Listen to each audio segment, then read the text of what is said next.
Hello and welcome back to the Game Bet Match podcast. I'm your host, Manny Friedman, along with my co-host. Brad Sloan. Back in the house, baby, for quarterfinals action. Yeah, another round, another pod. Yes, let's It's a go. little easier for these because the matches start a little later. Yeah, that's true. That's true. But that being said, the listeners are not going to have that much time, right? Well, there's only one match they won't like. They won't have much time for Djokovic, but the other matches they'll have time for. True. That's true.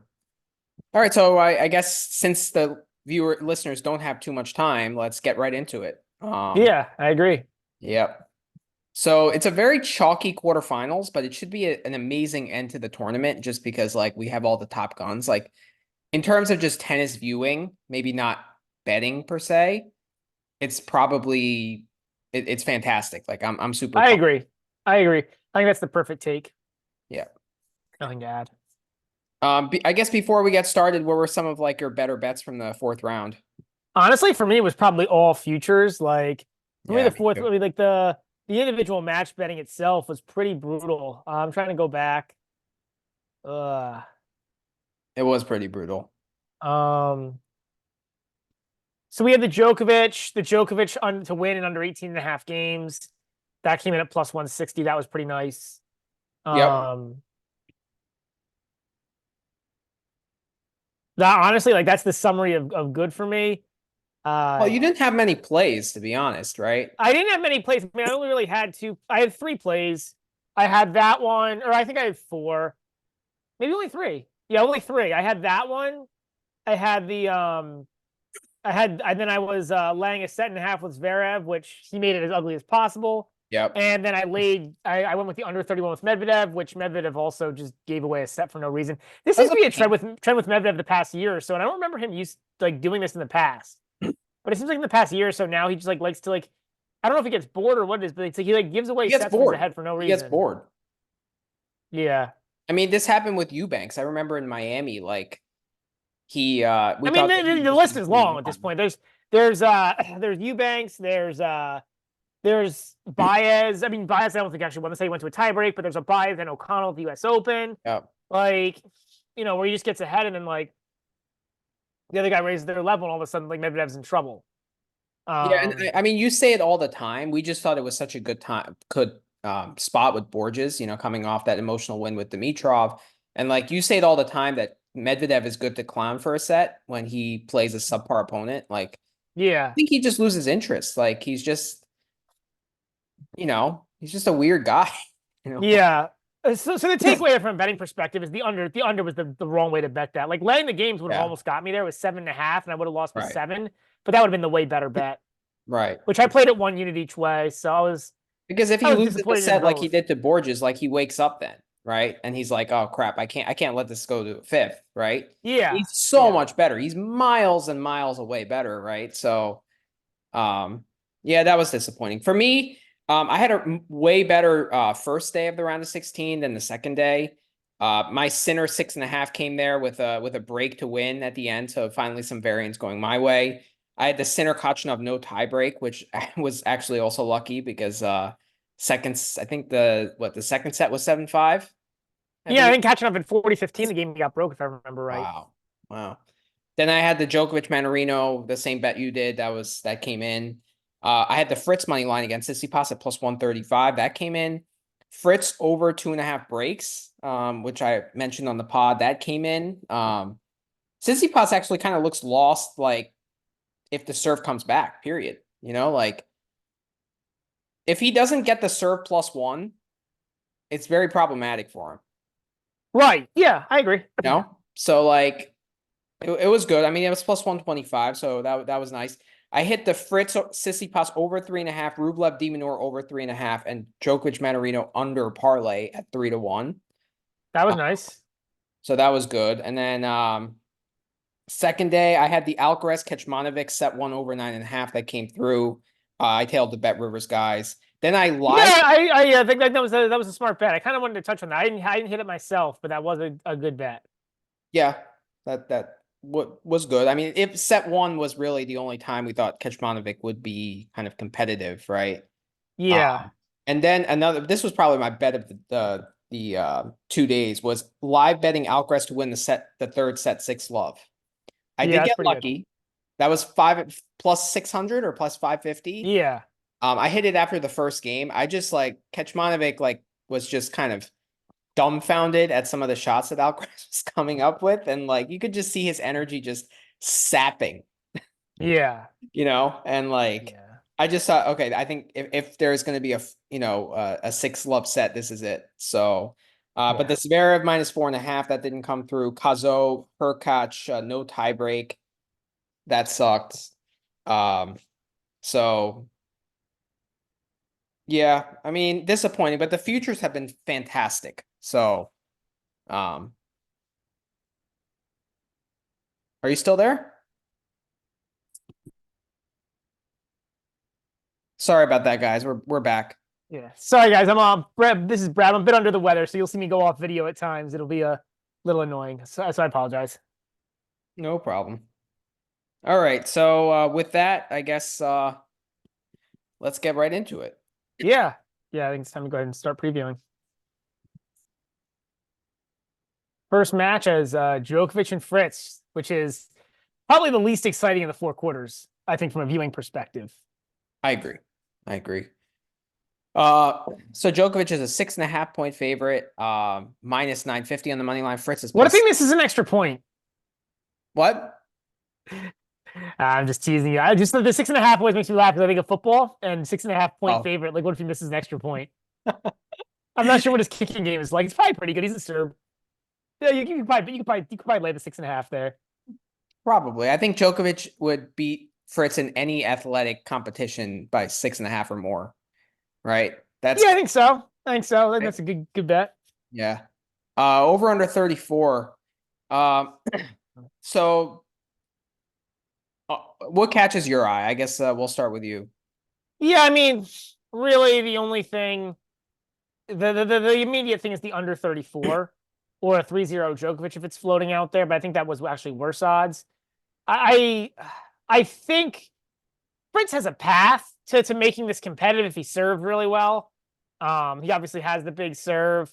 If you remember back at the Nito ATP Finals a couple years ago, I think it was 6-6 against Djokovic. Mhm. So if he plays well, serves well, attacks off the first ball, there's a path. He's getting the day match, which should benefit him. The court should be a little quicker, which should Mhm. help a little bit. Um, but it's hard. On the flip side, Fritz has the bad foot. Djokovic just looks miles above Fritz as a player right now.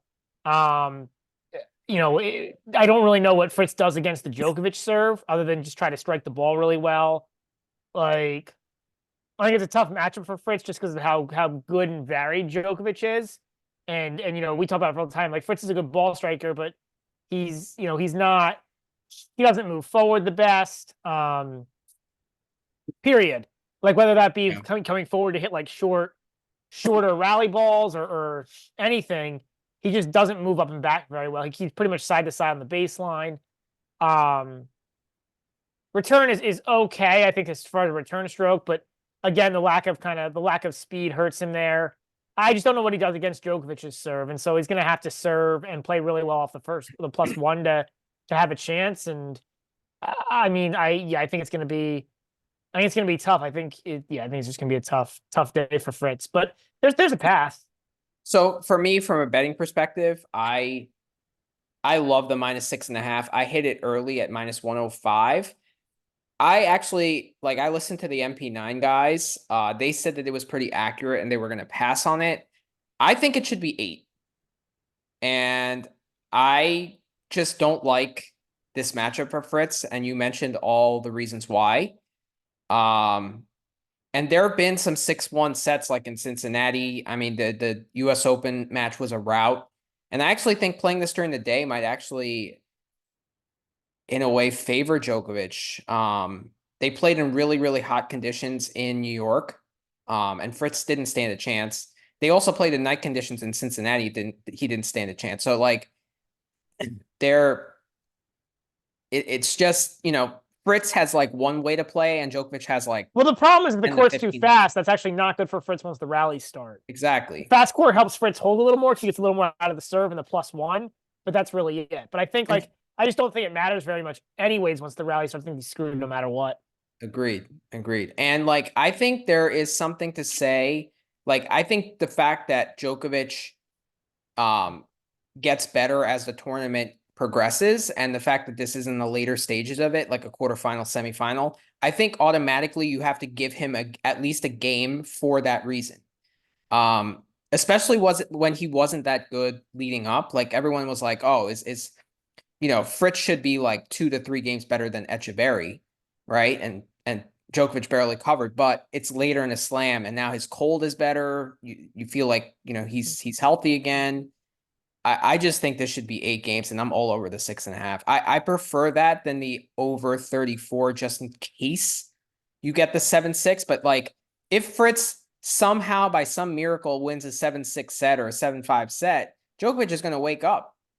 It's like poking the sleeping bear kind of thing. Um, and I feel like Fritz is getting a game also because he took Djokovic to 5 sets in Australia before. So I feel like maybe the books are giving him half a game for that. Djokovic was injured in that match, and like it's earlier in the tournament. So I just think it has 3-0, 6.5 written all over it. Like I think he's gonna cover both the set spread and the game spread here. Yeah, yeah. The only thing that scares me about the 6.5 is, I mean, it doesn't scare me, but like, I don't know how many like six. I mean, you might get a 6-2 or better set. You could.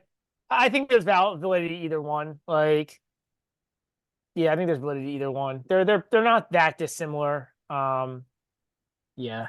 I'm gonna hammer this bet as well at -120. Djokovic to break serve in all 3 sets. Yeah, that looks pretty good. I haven't looked enough at these props yet, but that looks pretty good to me.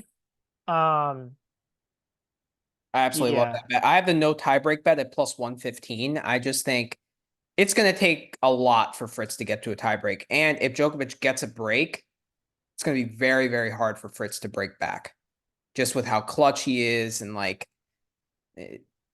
it's just going to be very hard for him to find holes because he's limited in what he can do on a court. Yeah. Yeah. I think the breaking in sets 1, 2, and 3 looks pretty good to me at first glance. That's probably the place that I'm looking right immediately. Um, And then I haven't looked at aces and doubles yet. I got to think a little bit more about that too. I actually like this one: Djokovic to win, Fritz to serve more aces, and Fritz to serve more doubles at +275. Okay. Djokovic has been double. I mean, he doubled 2 of the first 3 points against Manarino. True, He true. does. I mean, he does still double a little bit. That's double. I'm not as big a fan of that one. I mean, you're also getting a better price. You're getting +275. I actually don't mind under 18.5 at 4-1, to be honest. I might hit that too.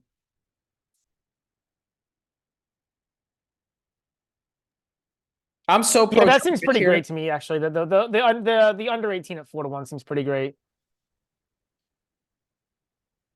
Yeah, I remember last year, like with when he played who did he play? Demonor and then Rublev, right? Was it? And then Paul last year, like Yeah. to the final.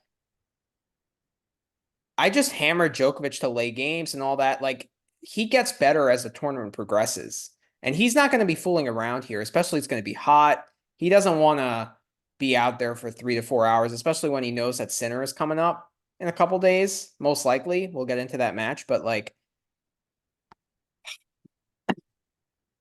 I don't see a path for Fritz. I mean, I see a path, but I hear you there. Um, I actually like think that he would struggle more like if he played like a Gilles Simon kind of type instead of a Fritz type. You know?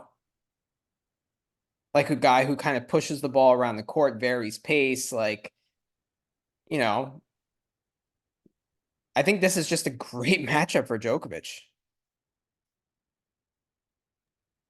the head to head tells you that, right? Like It the head to does. head is 6-0 Djokovic. I mean, I think the only time Fritz won a set was in that Australian Open match. Yep. Um, so yeah, I think those all look good. I'm pretty pro Djokovic here. Do they have Djokovic to not face a break point? Do they have that? I'm sure they looks like they do because they have to like to win a point in every return game.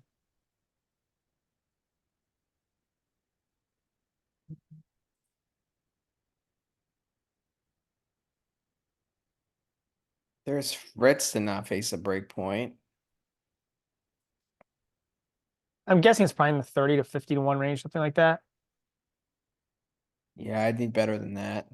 I mean, it'd be really hard to imagine me hitting that just because I feel like Djokovic, I think Fritz will get a break at some point. I think Djokovic, I don't know, Djokovic seems to have a tendency to give one away. Even against Manarino when he was destroying him, Manarino couldn't do anything. I mean, Fritz gave him, or Djokovic gave Yeah. him a few break points. Yeah.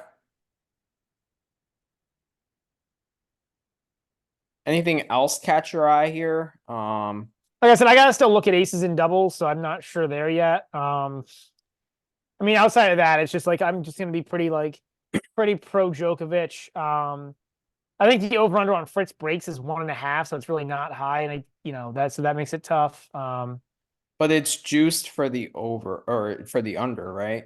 Yeah, it's That's the minus problem. 180. Yeah, Yeah, it's yeah, like I would prefer my under a half at like a juiced price. Like then I would be get excited. yeah. I mean, the over 5.5 breaks could be interesting. Yeah, I think might get there by himself. Ah, that's tough. I mean, you're talking 2 breaks a set is 2, 2, and 2, so you probably would need one out of Fritz, Yeah, but probably.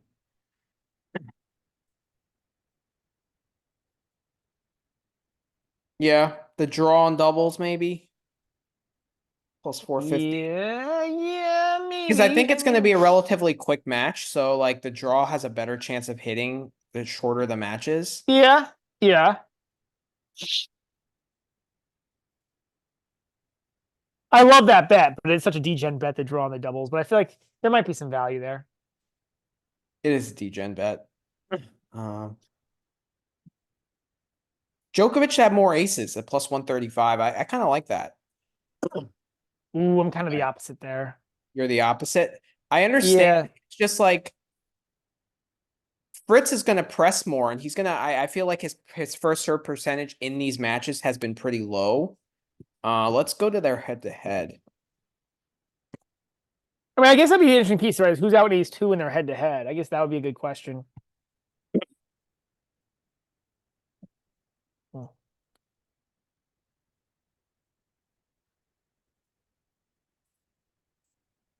Yeah, 8-0. So in the US Open match,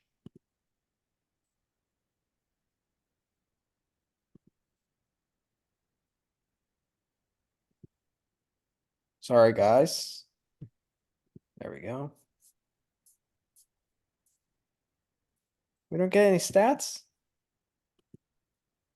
Okay, let's pull the Cincinnati matchup. So Djokovic had two aces, Fritz had one. Fritz's first serve percentage was 50%. Djokovic was 65. Um, Fritz could only win 68% of those first serve points.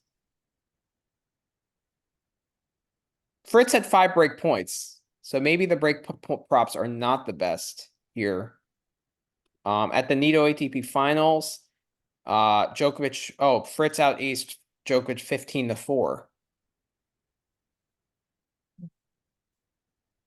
Yeah, I mean, if Fritz is making the first serve, he's probably going to out ace him. Like In Paris, though, it was 8-5. And yeah, I mean, Fritz only served 63%. At the ATP well, Finals, 63% is pretty good. he served 68%. Yeah,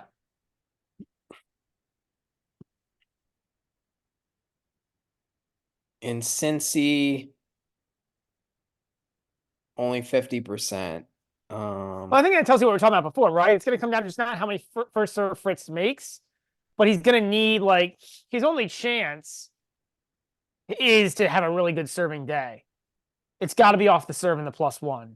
For sure. Because once the rally starts, he's screwed. Yeah. Yep.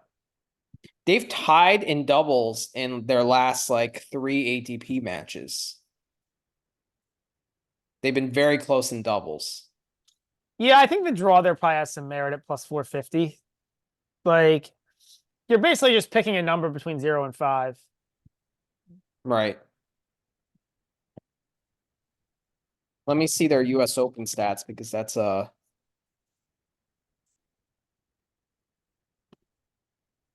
so Fritz out Ace Djokovic 8-7. Djokovic had 5 doubles, Fritz had 2. Fritz only served 55%. Djokovic served 61. And that's how Djokovic broke him 6 times of the Right. uh But Fritz broke 12 twice and had 12 break points. So I don't think the break prop is the way to go on the under there. Like Fritz might squeak a break here or there. yeah, Fritz, I think both players to break in the first set is like 2-1. Or it might even be a little better. It might be like 2.5-1. That could be an interesting look. Because I feel like if Djokovic is going to get broken, it's going to be in the first set, or at least it's more likely to be in the first set. Okay.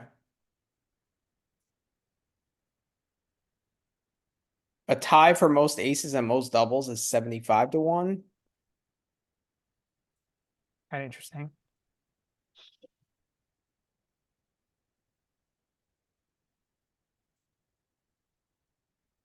Frit, where's both players to break and It's 2-1 for Fritz to break. I looked at that before because that's one I was interested in. And then both is probably going to be somewhere like the 250 or something, 300 range, maybe. Maybe it's a little better. well, I prefer that. Both players plus 325. 325. That seems pretty good. I like that.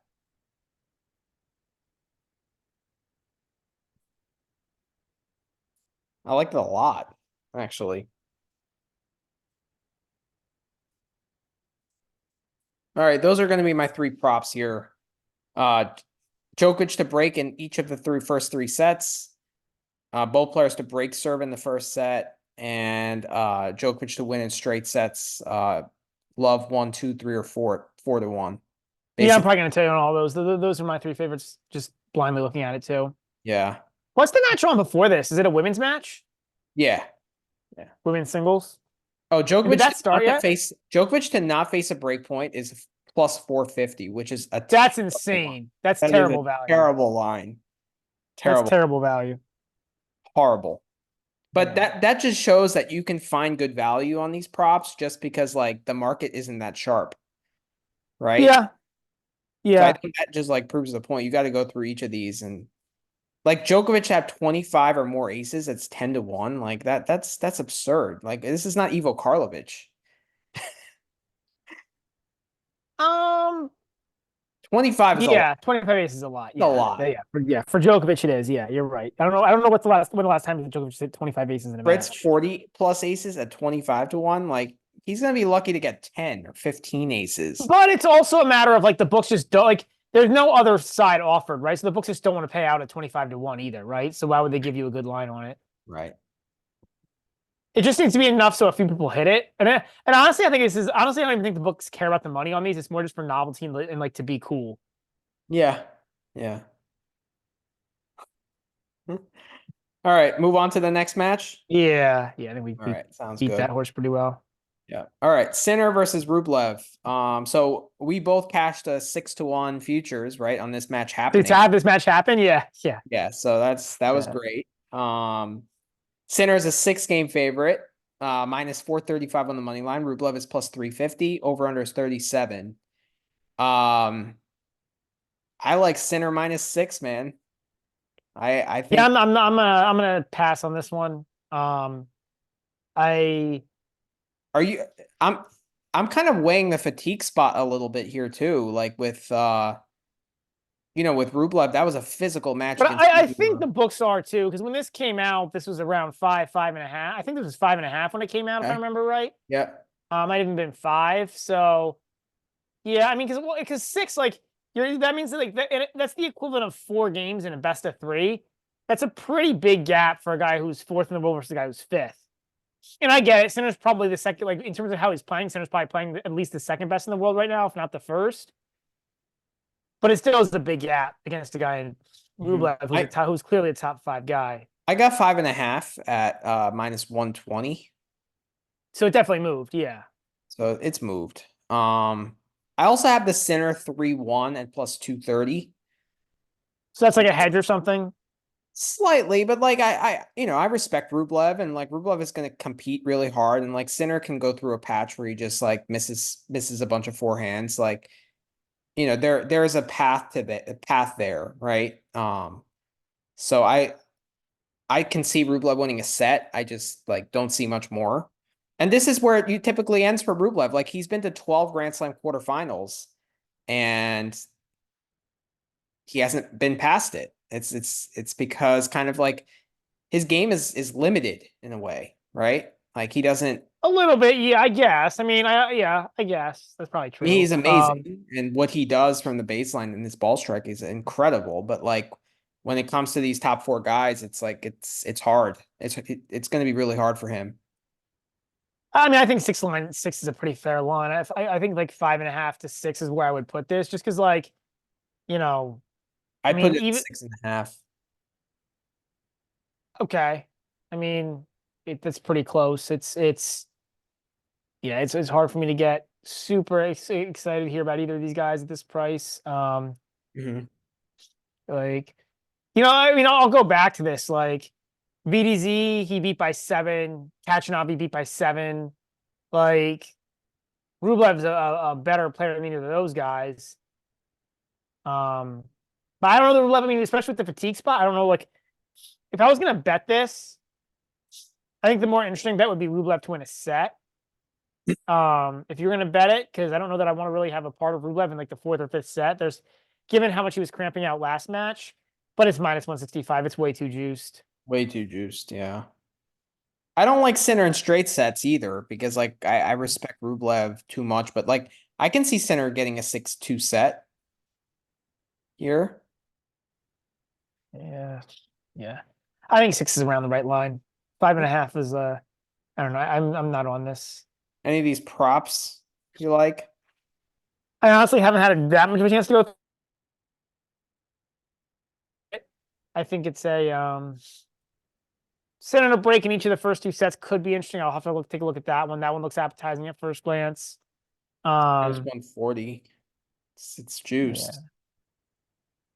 but not that terribly. I mean, if you hit that 60% of the time, you win, right? Like long term. Yeah. So it's not that bad. I saw these guys play in Vienna. It was a fantastic match. It was like 5-5 or something. But Sinner Six was and five, I think, clearly was the the better score. player. Um, because like these guys do a lot of the similar things, right? Just Sinner does it at a slightly higher level, right? Well, that's why the head to head is 4-2 Rublev, but both times that Rublev won, Sinner retired. So in completed match between these guys two, it's 4-0. And I don't Yeah. think Rublev's taken a set actually in a completed match. Um, Yeah, the Miami one, I know Nigel Seeley brings it up all the time. It was one of the best performances he's seen of all of 2023. He was just absolutely incredible. Um, but yeah, I don't know. I like laying games with the better player when the guys are kind of similar, but one guy does everything better. I Like, mean, look, all your logic from a tennis perspective makes sense. I'm just not sure like that all that hasn't been taken in already. Like 6 games is a big spread. I don't necessarily I think it's probably pretty justified, which is why I'm passing, but it's a big spread. okay. That said, I do think the center to break in for each of the first 2 sets has some. Yeah, but again, it's hard. You're high. He's got to break in both sets. Like he could play bad in either of those sets, and Rublev could squeak out, could get a bunch of holds. Right. It's tough. Yeah. Center to win Sinner a to win a point. point in every return game at 650. That's kind of interesting too. Yeah, but the problem is if it gets to 40 love, he might just like smack a ball out, like especially if it's a physical game or something, or it's like they played a bunch of physical points before that. I don't know. But what are the chances of Rublev winning 3 physical points in a row? And that assumes all 3 points are physical. Like I don't know. It's That's yeah. true. MP9, the MP9 guys made a good point about like Rublev tries to win points in the first couple shots more than most other guys. Like he's actually a big serve plus one guy. You wouldn't really think it, but he loves that serve plus one. I mean, it's he used to be just hit out at every ball. Yeah. So I and he's gotten a little bit better with that. But yeah, I mean, he's the closest thing in tennis to trying to hit basically a winner on every ball. Like he tries to hit every ball as good as he can. He's starting to like aim for bigger targets, but he's hitting every ball. Like I don't know. I don't know. I would love to know what the percentage is on. It's got to be close to like it's got to be under 5% that Rublev slices. Yeah, he slices sometimes. I mean, I um I think he's improved that aspect slightly. The problem with him is that he doesn't follow his big groundies to the net, and that's going to be Well, his problematic. net game is also not good. It's not. Like he tries to hit that drive volley, like yeah, which I don't know. I mean, like he just way overhits the drive volley. Yeah. I mean, I've seen him stick some good volleys too, so it's not like he never hits a good volley, but like he hits way too many of those drive volleys that can be all over the place. Who doubles more in this matchup? I mean, it's probably Rublev just because he feels more pressure on his. See, I don't know that I buy into that narrative. I was looking at it. So here's a fun little trivia question for you. Yep.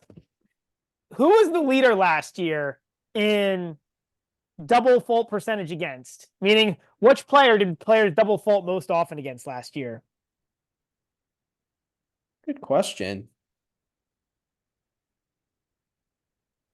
And I'm going to look it up because I don't remember the answer, but I do remember like the type of player it was.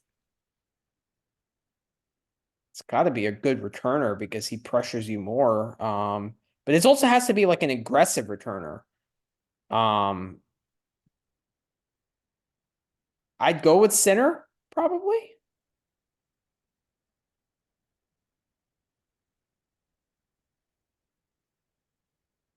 So of guys who played over 20 matches Okay. in the top, you ranked in the top 50 of the world. It is Mackenzie McDonald. Really? Yeah. So I'm not sure how valid that theory is. I don't know that these guys are that Okay. smart or feel that much. That might be something to like just standard scoreboard pressure, but I don't know how much these guys are really thinking that much about it versus just like time to hit a second serve, hit the second serve. Okay. I mean, I would expect that, like, if a player is really aggressive on return, like Sinner, if he doesn't hit it hit the spot, it could just fly back for a winner.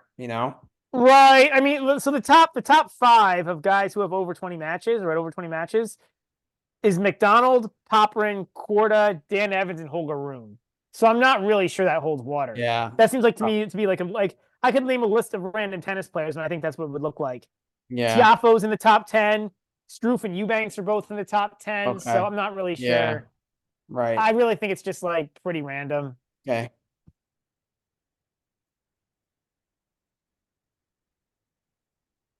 Yeah. I mean, I'm not too big fan of the props here, to be I think honest. it's a really hard match to read because we don't know like I'm a little worried about Rublev's fatigue level after having the cramping issues against Demonor. Yeah, I think I'm gonna stick with the Sinner 3-1 and Sinner laying the games here. Not go too deep into these prop markets. Yeah, there's probably a couple I'll look at, but it's gonna be pretty. I'm gonna be in the same boat where I'm not gonna have too What's the much money on the Sinner props. over on breaks?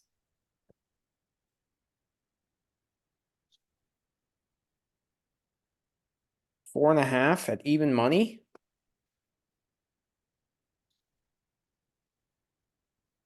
It's decent. I think it's okay. Like I'm not a huge fan because like the problem is it's actually hard to get there in 3 sets. Sinner broke 3 times in Vienna. In Miami, he also broke 3 times. So it's pretty well set. Yeah, but if the match goes 4, it's gonna be hard. It's he's probably gonna get there. Yeah, but if it goes three, you probably won't. It's Right. even money. Like I don't know. Yeah. But also, like Rublev could break once and then like it could be a two or three break set. It could. How many times did Kachanov break Sinner? I think just maybe twice.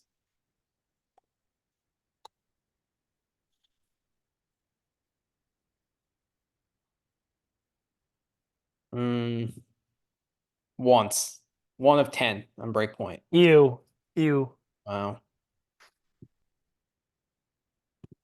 Yeah. I mean, what's your most like likely result in this match? Like, do you agree with me that it's Sinner 3-1? Do you think Rublev gets a set here?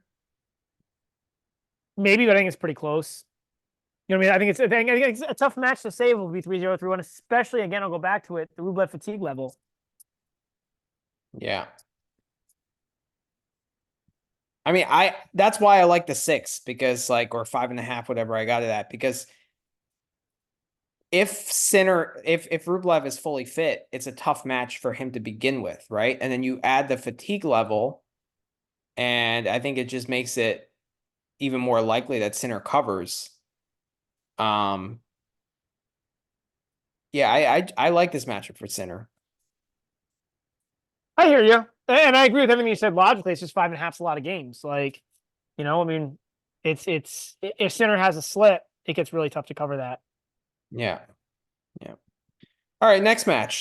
This is tomorrow's match, the bottom half. I guess we'll start with Zverev against Alcaraz. Um, Alcaraz is a 6-game favorite, minus 550 on the money line. Zverev is 4-1 to win. Over under is 36.5. I think we're getting some like I think well, Alcaraz is a bigger favorite here because of how well he played against Kecmanovic. I don't know if it's a true accurate representation of where he is level wise, just because like Kecmanovic was gassed and like Shang was a joke. Um, I mean Sonego was a close match, but like Alcaraz in that he didn't play very well in that match. He just got through. Um, Zverev, I mean, I think he just finds a way to make it tough against everyone. It doesn't matter who it is, right? But now that he's up against one of these big guns, maybe the pressure's off of him. Maybe he plays a little better. Um, so I listened to the MP9 guys. I totally agree with Dave. I love the over 36.5 here. Um, and I probably like something like Zverev to win a set. Well, what is the over 3.5 sets? That's where my mind immediately went. Minus 135. That seems like a play. That's my play. That's a And it's not fantastic very play. yeah, that's my play here. Yeah. Yeah, it's and I'd love to get I wish they had a prop out here um for the players to split the first two sets. I don't know if I've ever seen it, but I'd love Mhm. to see that because I think that would be an interesting one to play. Yep. I'd like both guys to break it. Oh, both guys to break serve in the first set is plus 165. That seems appetizing to me. Yeah, it's just not. I mean, the value there is not great, but yeah, for something where you need both guys to break, that's tough. But yeah, I get it. Zverev to break in sets 1 and 2 at plus 325. I mean, so Zverev played a tough match at the US Open in the fourth round, and then came up against Alcaraz and got blown off the court. I mean, this match against Nori wasn't as physically demanding as the one against Sinner, just also due to the conditions. But like, do you think there's a fatigue spot for Zverev here? I doubt it, but I didn't like. I don't know. I doubt it, but I didn't see the match against Nori to be honest, so it's hard to say. Yeah. I mean, it went like 4 hours, I think, but not like that much over it. Um, it got kind of physical at the end, but like it was, I mean, I don't think it was like overly physical. I don't think it was like Rublev Demonor per se. Um, yeah, I think the overs are a good look here. Do you like this Zverev money line at 4-1? No. I I agree. mean, yeah, I think like I think I think the over 3.5 sets is the play here, or you could go the over the 36 games. I think either one's an okay play. Wouldn't you prefer The over 36.5? Because like, don't you think if it goes four, that's going to be reached? Like, I don't see a ton of like 6-2 sets here. ooh, I don't know. I don't think you see a whole lot of tiebreak sets here though either. I'm trying to find a head to head with these guys because that would be interesting to see. I mean, they played a really close match at the French in 22. The match at the Nito ATP finals was close. What was the score? Zverev won in three. Yeah,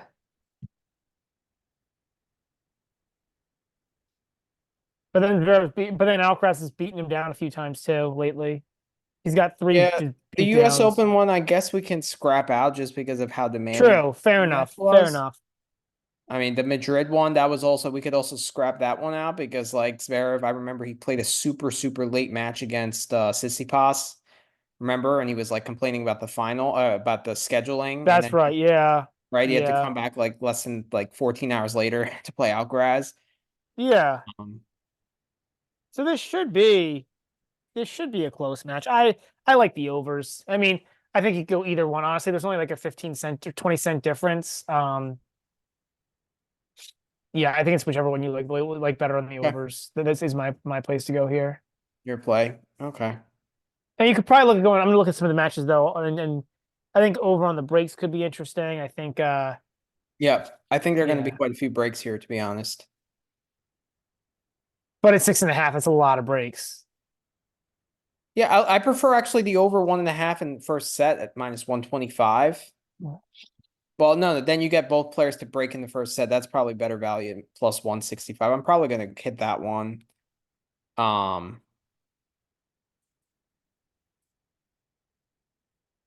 Alcaraz to have more than 1.5 breaks in the first set at plus 180. That's interesting.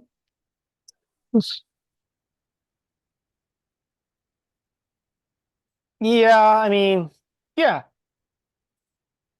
Yeah, I think it's a high break match. What's the over on Zverev doubles? He hasn't really been doubling too much though. Well, because he's been making the first serve, right? Like his whole strategy. I don't think his second serve is that much better. I think he's just making more first serves. See, there you go, 84% first serve.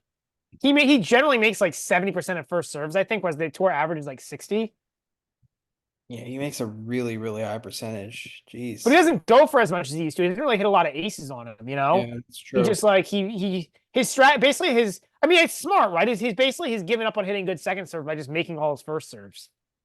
Yeah. So there were four breaks in the World Tour Finals match, but that's a quicker court, right? Yeah, but I think the amazing thing is Zverev made 93% of first serves in that one. That's I don't crazy. think that's happening again. I agree. I agree. Yeah.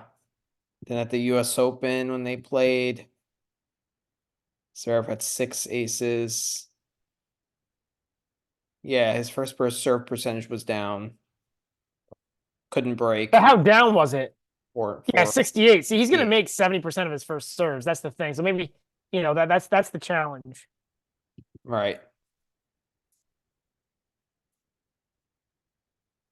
Yeah, I'm surprised that the over 3.5 sets is not juiced more. Like that just seems like a really good price. Minus 135. I well, that's my favorite is the over 3.5 sets at minus 135. That's my favorite play here. Yeah. I mean, it's either, yeah, I think that's my favorite play. I can see going with the over games too. They're kind of the same thing. Yeah, if it was 37.5, I would like be more hesitant and be like, okay, I'm gonna hit the over on the sets just because like it could go four and you could not get there. But with 36.5, like I find it hard to believe that it would go four sets and not hit that.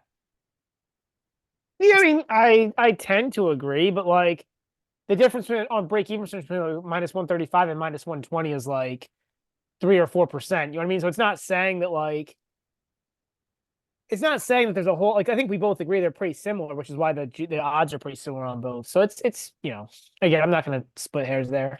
Mhm. Okay. All right. I'm gonna go with the over on games, I think. We're basically aligned there. Is that GBM worthy?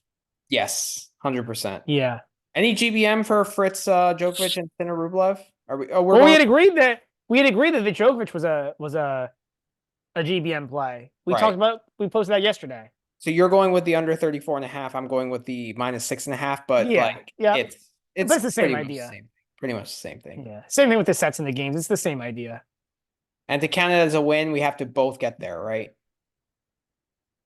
We should probably just count it as a split if one gets there and one doesn't. I think that'll be fair. I think we're allowed to split.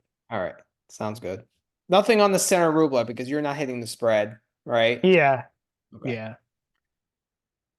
We already won the 6-1 there, so whatever we win there is gravy. Yeah, that's true. All right, Hubie Hurkacz and Daniil Medvedev. Medvedev is a 3.5 game favorite. Hurkacz is plus 200 on the money line. Medvedev minus 250, and the over under is 40.5. On first glance, I like the Hubie money line at plus 200. I agree with Dave from the MP9 pod. I think I'm not impressed with Medvedev's form by any stretch of the imagination. The thing which makes me hesitate is that this is kind of similar to the Sinner Rublev match a way, in that besides the serve, they're pretty much the same player. Medvedev just does everything a little better. I 100%. I actually disagree with that statement. Okay. The big thing you're missing is that Hubie can utilize the serve and volley, and he's done it against Medvedev. Can he really? Yeah, Is he really that good of a volleyer? he doesn't have to be against Medvedev off the serve with Medvedev's positioning. I don't know. I don't remember too much of these matches. They're all like 2+ years ago, but I want to watch some tape of it because like yeah, I don't remember the tactics that Hubie utilized. I remember more serve and volleying, but I'll have to go back and rewatch as well because my memory could be foggy based on a couple points from 2 years ago. But Yeah. their head to head is rather interesting. There's I even more like I think the Hubie money line is fine, but I honestly prefer overs and tie breaks here.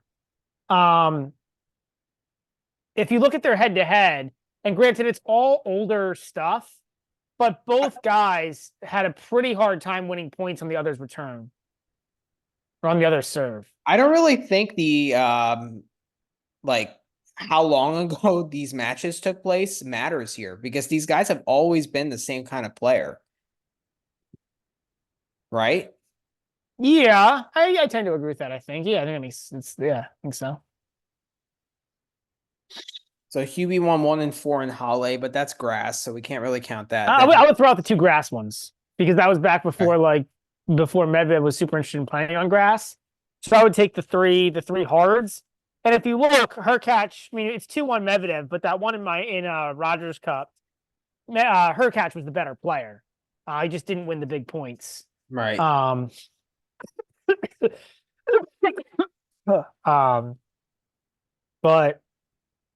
yeah, but if you look at those three matches, of those eight sets, 4 of them went to tie breaks. So what's the over 1.5 tie breaks here? 225. That's my favorite look on the board. That's an interesting play. And again, like I think there's reason for it because like if you look, Medvedev has really struggled against the actually, if you go on the I'm gonna look this up. I'm gonna see if I can find some stats here in those matches. But from the eye test, it doesn't really seem like Medvedev would struggle on Hubie's serve because he's a really tough guy to ace and he stands so far back. You really think it's that the serve and volley? I think so, yeah. Yeah. Or the serve and +1 and get in, but Hubie, I mean, because Hubie's tall, so if he gets in right away, Yeah. the lob is essentially useless. So he's left with hitting like that low pass, which is a tough shot to make consistently. If you look, I was looking at this earlier. The stats indicate that It's pretty hard. So in the three matches that they've played on hard court, Medvedev's won 30% of points on Hubie's serve, 22%, or no, sorry, 30, 31, Mm-hmm. and 22. That's low. I mean, for reference, last year on hard courts, Chris Eubanks won 31% of points. Yeah. And that was Medvedev's best performance in those three matches against Hubie's serve. Yeah, that's So true. I think that, and then on Medvedev's side, I think it all comes down to the first serve. Statistically, it's pretty true. But then also, if you just think like but again, it's backed up by like just think about it matchup wise, man. Because to your point, once they get like 8, 10 balls in the rally, Medvedev's better, but it's a pretty similar style. It is. Um, so yeah, so I'm gonna back tie breaks, overs, and probably if I had to pick, probably by extension the Hubie money line. Yeah, if you think it's going to be that close and you can sweat it out in the tiebreak, like if you have a plus 200 in your back pocket, I mean that's really good. Yeah, Um I I'm gonna hit Hubie money line just as a hedge play because I have the Hubie to lose in the quarterfinals at 7-1. yeah. So just I have to do that just from a smart gambling perspective, right? But I actually think it could happen. Like I hope Medvedev wins, because the 7-1 is better than whatever I'm gonna hedge at, as I should, because Medvedev is a deserved favorite in this matchup. But like I think it's like what 55-45, maybe 57-43. Well, I mean, the books are telling you it's 60. I mean, you should bet your house then on Hubie because the books are saying it's like 70-30. Yeah. I mean, okay, maybe 60-40. I'll land there. Like, Yeah, I don't know. It's tough because, like, again, like off of pure skill level, I agree. Like, I do think Medvedev's a much better player than Hubie, but I think this matchup is much better for Hubie than Medvedev. Again, just because I don't think like I think it's tough for Medvedev to do much against the Hubie serve. yeah, especially if he follows it in. The problem is that Hubie doesn't have great touch, right? Yeah, Like he doesn't utilize the drop shot very much. yeah, but okay, I agree. Yeah, but he should be able to follow it because his serve is so big, and if Medvedev stands way back, like he should be able to And Hubie gets a fair amount of spin on his serve too. So like if he spins it and comes in behind and then yeah, just hits and just punches the open volleys to open court, he doesn't have to be particularly good, right? He just got to punch open volleys to open right. courts. Like it's pretty basic tennis skill. Well, I remember Cressy had a lot of success against Medvedev on these courts. Remember that I match? mean, yeah, I think anybody that well, and that's the other thing too, right? Is by doing that he can annoy Medvedev. That's why I really like the over 3.5 sets here. Also, like if you, I think a You want to do a GBM parlay? yeah, that's what I was thinking. Parlaying that with the Zverev because what I mean, I think the over 3.5 sets here is like minus 200 or something. Minus 250. Yeah. It's heavy. But I like if you parlay it with both, right? Because the Zverev Alcaraz one is minus 135, Yeah. right? You probably get like plus 150 on that. Let's see.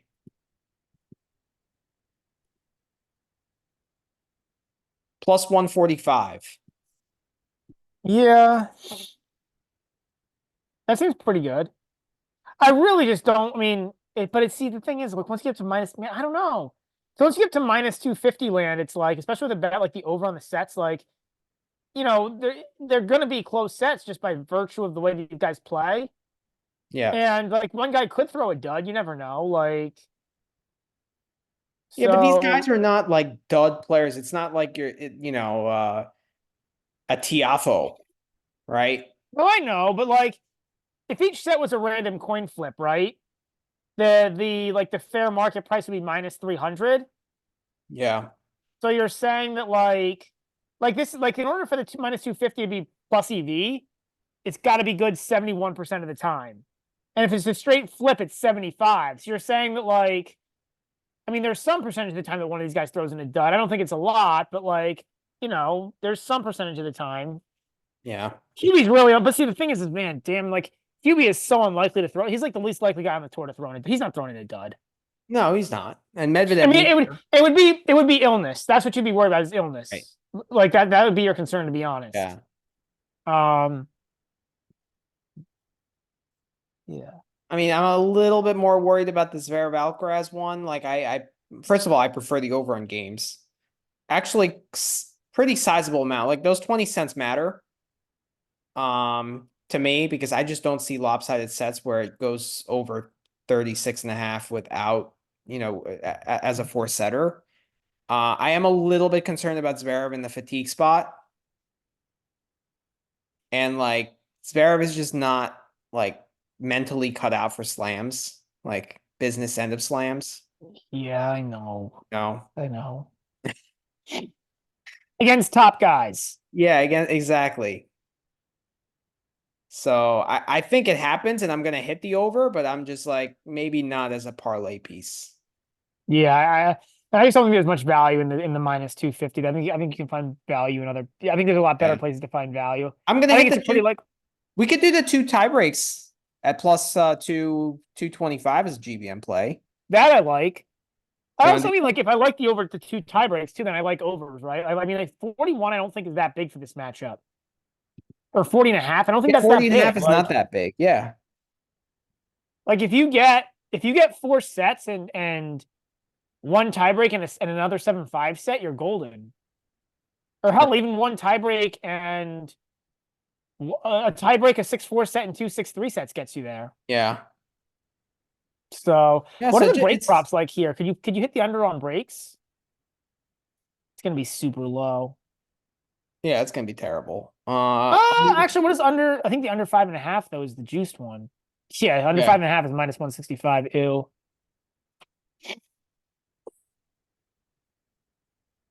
Yeah, I hate it when the unders are juiced or like when the side you want to go is juiced. I just hate it. Well, that's when the book is doing its job. I know. Yeah. Can you scroll down? You might be able to make some cheap money off Bovada here. Can you bet? No, you can't. You can't. They're not giving me it. I was gonna say, can you bet each of the players to win at least? You probably actually could. It's too much math for me to bother doing, but I bet you there's a way to make some money off this if you play the two guys to not win a set and you put like tiny, tiny stakes on it, and then you put like a bigger stake on the minus 335. But or the Yeah. minus 250. If you put a bigger stake on the minus 250, I feel like there's probably a way to make some money, but They'll lock your account. I wouldn't do that. yeah, I'm not planning on doing it either. What you Yeah. gotta do is you gotta do what I did against in the Tsitsipas match when Tsitsipas was injured, and I hit like 10 like tenth of a unit plays. Not literally. It was like I really went to back catching out. So instead of doing it as like a max bomb, I did like 10 like separate bets for like half a unit each. Wow. That was in Miami, right? Yeah, there was some prop too that was worth hitting there for some reason. Then it ended up coming in. I ended up cashing, so I was happy, but it's pretty funny. Do you like the tiebreak in the first set at plus 250 more, or do you like Oh, the I over? like that a lot. Yeah. Yeah, I think that's pretty good too. You Actually, prefer if you that? scroll up though, you could just make sure the over 12 and a half games isn't better. Sometimes they're goofy like that. Yeah. Uh, Or they may not have it. The over 9.5 is at minus 200. Set props. Yeah, I guess. Yeah. Yeah. First set tiebreak. Do you prefer that, or do you prefer the over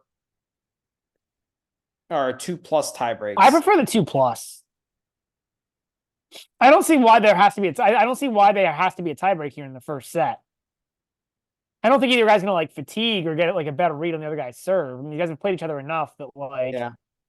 you know, I mean, if it gets to the fifth, and then like if it gets to yeah, I mean, I just don't think like, and I But don't as think this is far gonna as be a very GBM worthy, do you prefer the tiebreak one or the over 40 and a half?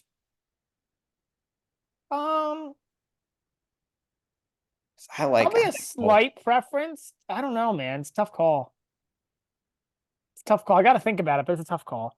Probably a slight preference to the over 40 and a half, just because I don't see like I think I that don't. that line is going to move to like 41 or 42 by match time. Yeah, And then I'd like the tiebreak one better, but like I think 40 and a half is pretty low. Like considering we got 42 with the Fritz Sissipas, and that yeah. even climbed up to 42 and a half. Like I think this has more over potential Oh, I than think it does too. that. I actually see less breaks here than I did in Fritz Agreed. Tsitsipas. Agreed. I So I mean, think the only problem is if like Medvedev's not making his first serve, yeah. you could be in a the over could get a little scary here. But you've got to think Medvedev would play well enough to win, to do his part. Yeah, You got to give it. his antennas are going to be up here. I don't think he's going to get bored like he did against Nuno Borges. Yeah, So, all right. So let's recap. So we're on the Djokovic minus 6.5. You're on the under 30. Well, it's now 35, surprisingly. yeah, man, it's going up. Um, It's going the wrong so way. you're on the under there, but Yeah, we're both pro Djokovic, so that we have a GBM play there. Nothing on the center Rublev. We're both on the over in Zverev Alcaraz. You might be over on the sets. I'm over on the games for sure. yeah, Uh, I'm over on the sets.